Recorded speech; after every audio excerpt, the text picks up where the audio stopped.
professeur Karawar Samir Bachir Souheil, qui nous vient de l'Université de Tlemcen et qui va donc animer une conférence intitulée The Biodiversity Level in Triad Protein Gene in Sheep, Goats and Dromedary Rearing in Algeria. Monsieur, vous avez donc 20 minutes pour le faire.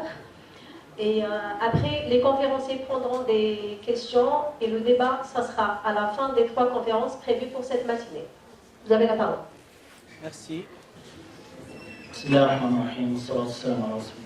Donc, je me présente, professeur Gawar Souheil.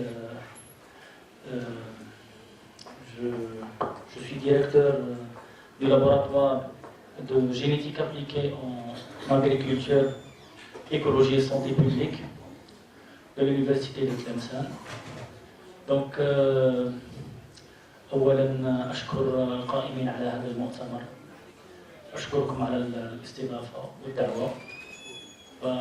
يعني كان الاستقبال جد حسن ويعني بارك الله فيكم وهذا شرف لي أنا اليوم في مدينة قسنطينة بلاد العلم والعلماء. شكرا لكم على تنظيم هذا المؤتمر المهم جدا. Donc, mon intervention s'intitule Le niveau de biodiversité au niveau du gène de la protéine prion, PRMP, en élevage ovin, caprin et dromadaire en Algérie. Donc, les maladies à prion se caractérisent par une dégénérescence du système nerveux central provoquée par la formation d'agrégats d'une protéine spécifique, justement produite naturellement, normalement, par le gène PRP. Elles sont aussi appelées encéphalopathie spongiforme transmissible. Elles sont dues à l'accumulation dans le cerveau d'une protéine normale, mais mal conformée, la protéine qu'on appelle la protéine prion. Ces maladies se caractérisent par une évolution rapide, mais surtout mortelle, et qui cause, comme je l'ai dit tout à l'heure, la dégénérescence du système nerveux central. Donc, la protéine prion, PRP-C, est une protéine physiologique présente de manière très conservée chez de nombreuses espèces. Donc, dans les neurones du cerveau, la protéine prion peut devenir pathogène en modifiant sa conformation tridimensionnelle, ce qui fait d'elle un agent pathogène non conventionnel.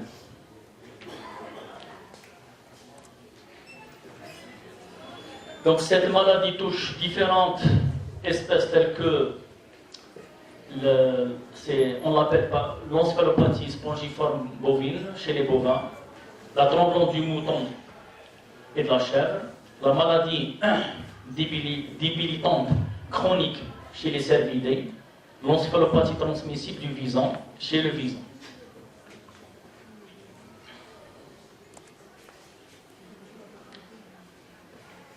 La contamination par la maladie à prion diffère selon les espèces.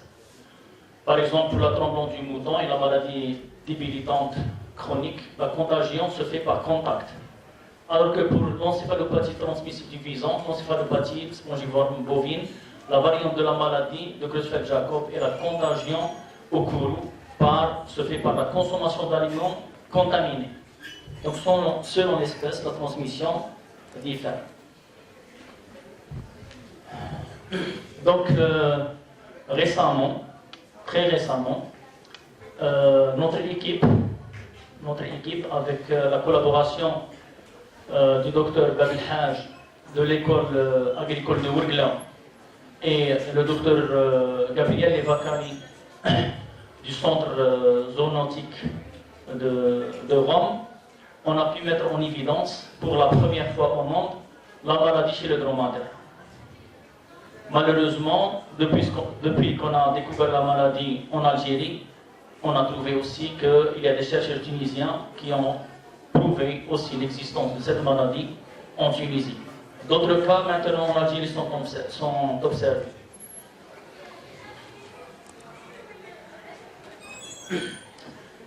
Ce qui est vraiment, c'est-à-dire le point commun entre l'apparition de toutes ces maladies, c'est le fait de changer le régime alimentaire d'animaux normalement herbivores en animaux carnivores. La maladie s'est déclarée chez les moutons après avoir donné aux animaux de la farine animale. La même chose, on l'a observé chez le dromadaire. Après l'installation des bases pétrolières, le rejet des déchets des restaurants au niveau de ces bases a conduit les dromadaires à s'alimenter au niveau de ces bases et de manger de la viande. Il y a des photos qui montrent que le dromadaire a commencé à consommer de la viande de ces bases. Et juste après, c'est-à-dire une dizaine d'années après, on a remarqué la présence de la maladie. Donc, il y a une résistance à la maladie puisqu'il y a un polymorphisme au niveau du gène. Un séquençage du gène PNMP a été réalisé. Cette étude a été réalisée au niveau d'un laboratoire, l'Istituto Superiore di Sanità de Rome, pour les moutons et les dromadaires. Cet institut est le point focal des maladies zoonotiques en Europe.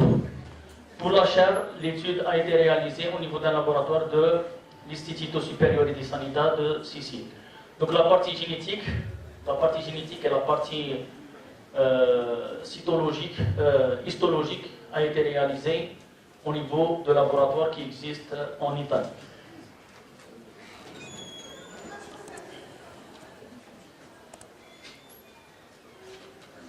Donc pour les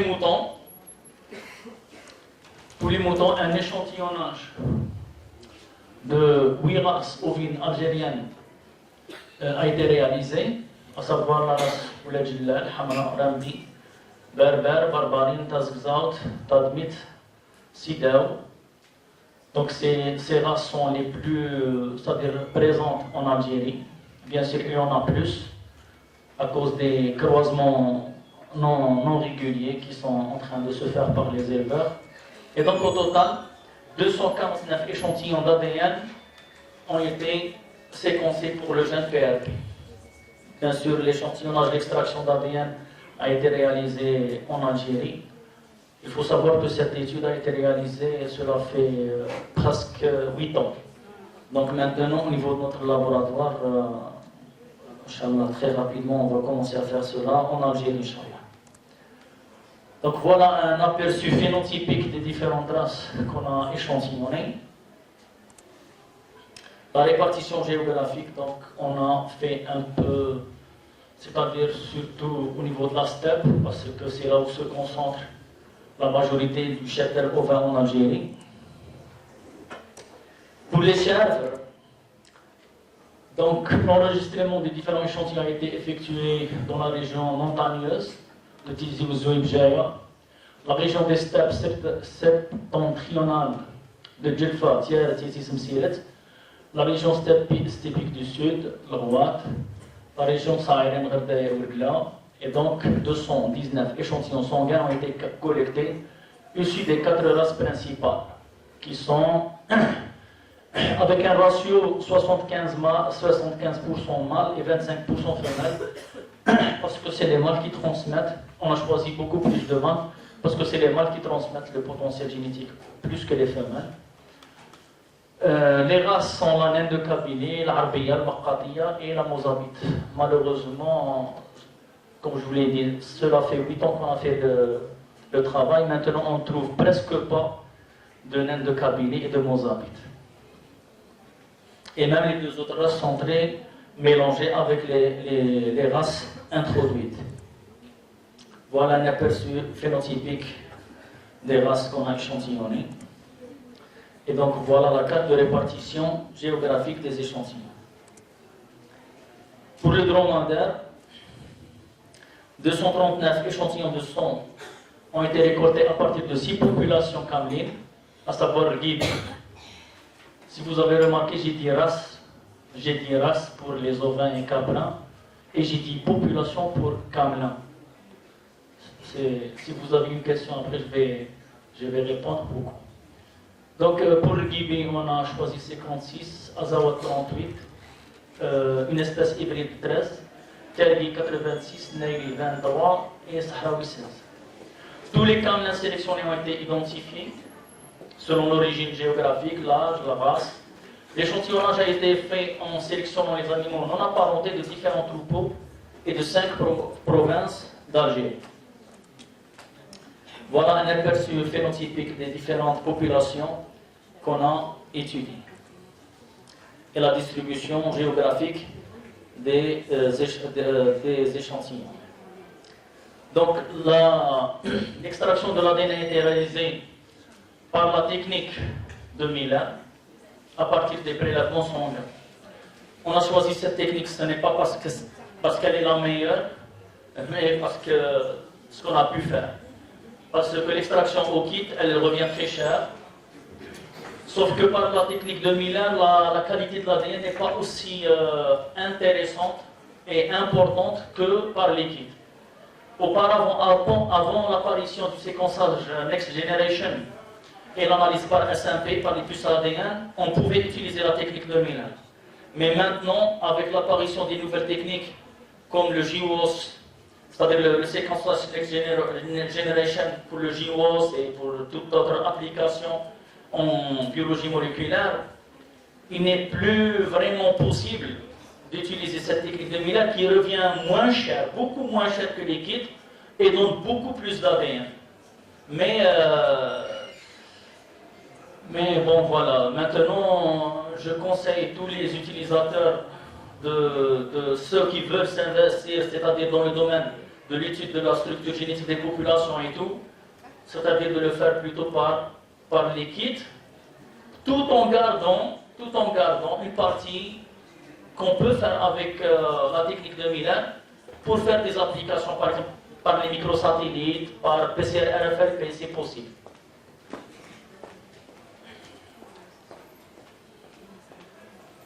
Et bien sûr, on a choisi le son parce que aussi c'est plus facile d'avoir le son d'avoir l'ADN à partir du son et en grande quantité que les autres types de prélèvements. Par exemple, l'écovillonnage ou l'arrachage de poils, les plumes, à partir même des fesses, on peut faire de l'extraction d'ADN, mais ça revient plus cher et ça donne des quantités d'ADN beaucoup plus infimes par rapport à la technique de Miller. Donc l'analyse des séquences, bien sûr, pour faire l'analyse des séquences, on est parti d'abord par une PCR d'amplification où on a utilisé 5 microlitres d'ADN et 45 de mélange réactionnel en utilisant des amorces spécifiques. C'est-à-dire ce même protocole a été utilisé pour les 3 espèces. Sauf que, bien sûr, il faut changer les amorces. Les amorces sont spécifiques pour chaque espèce.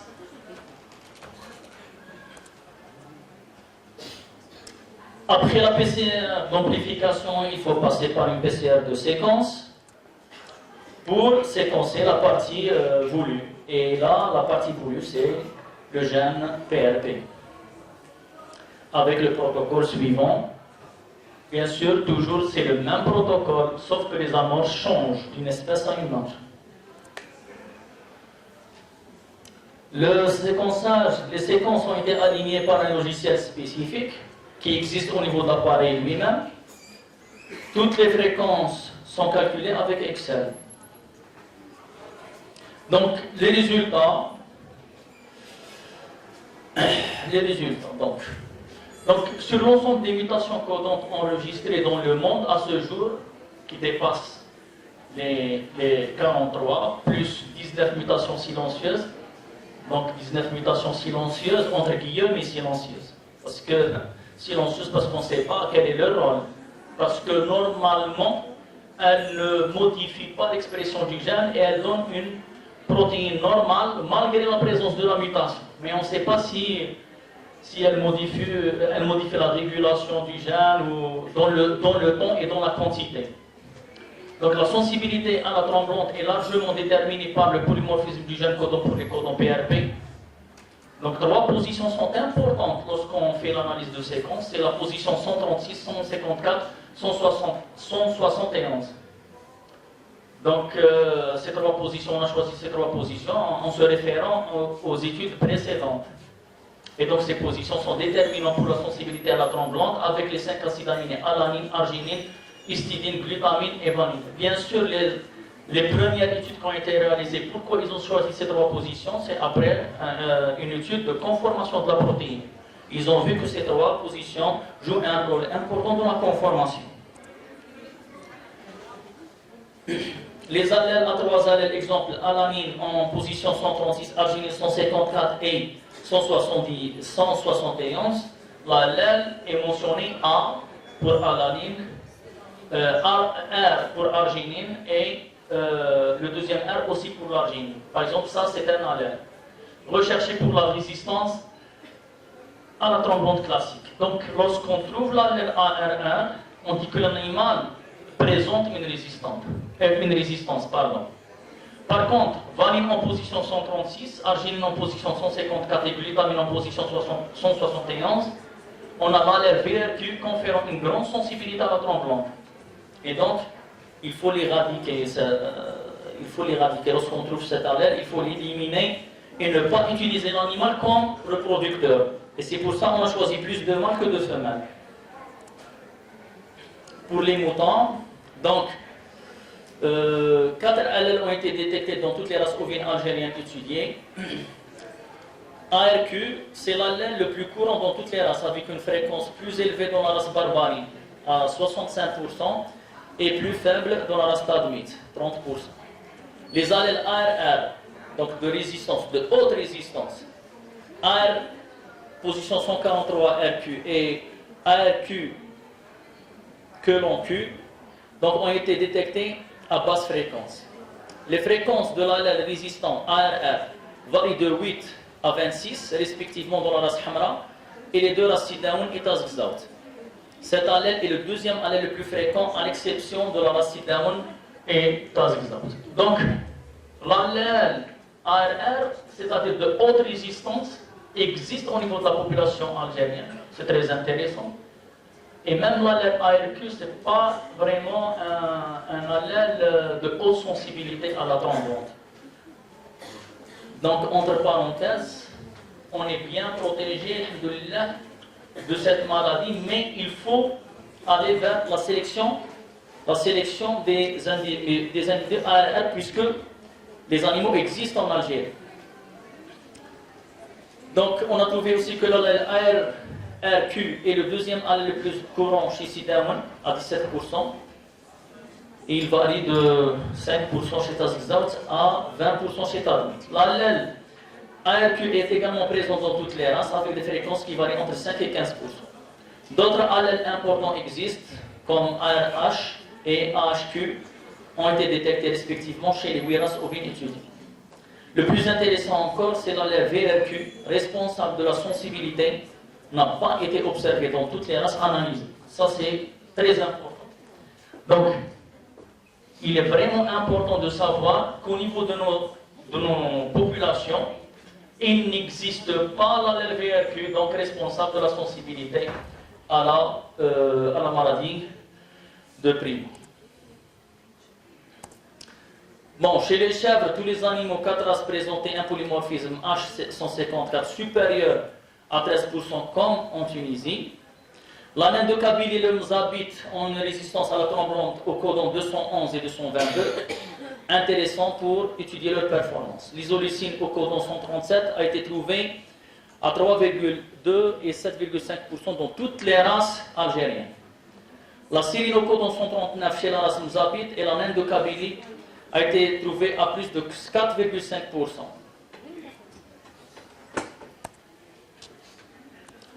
Donc chez le dromadaire, notre analyse montre que seuls 2 sites. Chez le dromadaire, notre analyse montre que seulement 2 sites sont mutés au niveau du gène PRMP dans les populations dromadaires étudiées, au codon 69 et au codon 134. La mutation au codon 69 a changé l'acide aminoglycine en glutamine, en une mutation en faux sens, donc elle a changé vraiment la protéine. Cette mutation n'est retrouvée que dans la population Tergui, seulement chez un seul animal, alors que nous, lorsqu'on a découvert la maladie à prion chez le dromadaire, on l'a découvert chez le Sahraoui. On n'a jamais remarqué la maladie chez le Tergui. Donc bon, ça ne veut pas dire qu'elle n'existe pas chez le Tergui, mais on ne l'a pas vu chez le Tergui. La maladie se trouve surtout chez la population Sahraoui. Or, cette mutation faux sens, on ne l'a pas trouvée chez Sahraoui. Donc, la mutation dans la population Gibi, Naili et hybride a été observée au niveau du codon 134. Ce dernier provoque la substitution de l'acide aminé glycine par la glutamine. Mutation faux sens aussi. Donc, aucune mutation du gène PRMP n'existe chez les populations de l'Azawad et du Sahraoui. Cependant, les premiers cas suspects de la maladie à prion ont été observés dans la population Sahraoui. Donc, la question qu'on s'est posée, alors est-ce que le gène PRMP est le seul gène responsable de la maladie à prion, notamment chez les dromadaires? Parce que normalement, on aurait trouvé les mutations chez le Sahraoui, or ça n'existe pas, alors que la maladie a été trouvée chez le Sahraoui. Donc, هنا يتبادر إلى ذهننا آية الله سبحانه وتعالى أفلا ينظرون إلى الإبل كيف خلقت. C'est-à-dire, lorsqu'on voit l'Ibil, il est vraiment très différent des autres espèces. Donc, est-ce qu'il n'est pas aussi différent sur le plan génétique? Parce que même lorsqu'on a fait une étude de structure génétique sur le dromadaire, on a trouvé que ce n'est pas comme les autres. C'est pour ça qu'on a des populations, parce qu'il n'y a aucune structure de population, c'est-à-dire qui différencie les populations via la génétique. Il y a de petites différences. C'est vrai que les scientifiques donnent quelques explications, notamment que c'est l'animal qui était domestiqué en dernier, mais ça n'explique pas tout. Donc, en conclusion, les informations sur la diversité génétique de nos races sont essentielles pour la mise en place de stratégies de conservation et de gestion durable. C'est vraiment très important. Et, alhamdoulilah, maintenant, avec Daoula, ce qu'elle a fait comme le marquage des animaux, c'est vraiment très important. Parce que les études qu'on a fait, c'est parti. Parce qu'on ne peut pas revenir aux animaux qui sont résistants, non résistants. Ça, l'étude du chat. Mais maintenant, avec la puce et l'identification, on va, Inch'Allah, ça va faire un saut énorme pour la recherche scientifique en Algérie. Donc c'est très important le marquage. L'initiation de programmes de sélection et de sauvegarde de nos races par l'utilisation de la sélection génétique exportable à d'autres espèces, bien sûr. Il est impératif de bien connaître cette maladie et ce qu'elle implique, car ces animaux représentent une grande place dans la culture africaine et asiatique, puisque non seulement il est utilisé comme moyen de transport utile, mais aussi comme nourriture et expression d'une culture. Donc, comme perspective, pour les ovins et caprins, nous espérons avec l'association des éleveurs mener un programme de sélection d'un troupeau sans animaux sensibles vis-à-vis de la trompe-l'onde, basé sur des investigations génétiques. Maintenant, c'est possible si le marquage des animaux sera fait. Donc chez les Camelins, nous avons poursuivi notre enquête, en particulier au niveau de la population sahraoui. Nous espérons trouver une mutation en position 134 parce que il paraît, après l'analyse tridimensionnelle, que la position 134 est importante pour un bon fonctionnement physiologique de la protéine normale. Donc notre investigation maintenant, après avoir analysé la structure tridimensionnelle de la protéine, on a remarqué que la position 134 est très importante. Donc le polymorphisme trouvé au niveau de cette position, c'est un polymorphisme qui peut changer la conformation. Et donc il est important, cette position elle est importante. Mais on espère la trouver chez la population sahraoui, c'est-à-dire le dromadaire sahraoui, là où on a trouvé la maladie. Donc les investigations continuent. Donc sur ce, je vous remercie pour votre attention.